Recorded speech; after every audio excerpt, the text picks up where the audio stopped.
France's highest administrative court will rule later today on whether to uphold or suspend a ban on the controversial burkini swimsuit.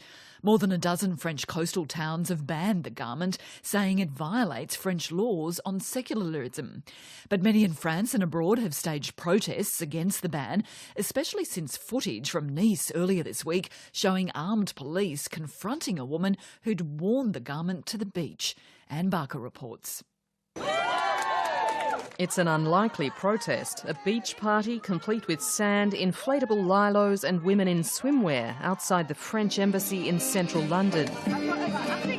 But this was no frivolity, as some women built sandcastles, others waved banners supporting the right of women to wear what they want to the beach. It's never right to tell a woman whether what she can wear or to take her clothes off. That's not for a man to say, and I think in a time of increased Islamophobia, which we've seen in the UK and in France, it's just an even more horrible image to see. My heart went out to that poor woman who not only had to go through a traumatic experience, but a very humiliating one in front of her children, and then to have members of the public jeer at her and denounce her as not French enough. That was just incredibly frustrating. Across Europe, women and men have expressed outrage at the images of armed French police ordering a Muslim woman at Nice to take off her burkini or leave the beach. The pictures have gone around the world and sparked a similar protest in Germany.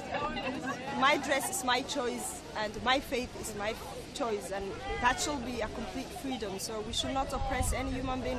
We should live in a world of 100% freedom, and if that is not there, we need to fight and demand for that change. The ban on burkinis is in force along much of the French Mediterranean Riviera and the North Coast. Conservative mayors argue the burkini violates French laws on secularism and that banning symbols of religion will reduce tensions between Muslims and non-Muslims.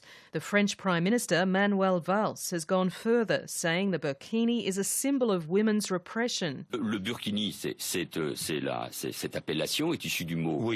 The designation of the burkini comes from the words bikini and burqa, he says, and to me it's a symbol of women's enslavement, as if a woman inside the public area was indecent and so she had to be covered. It's a vision of woman that we have to fight.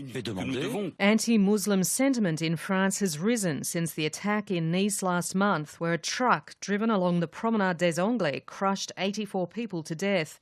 Even the socialist president, François Hollande, has now backed the decision to ban the burkini. En France aussi, c'est le grand enjeu. Life together is also at stake in France, and that implies rules and respecting rules. It implies also that everyone abides by the rules and that there be no provocation or stigmatisation.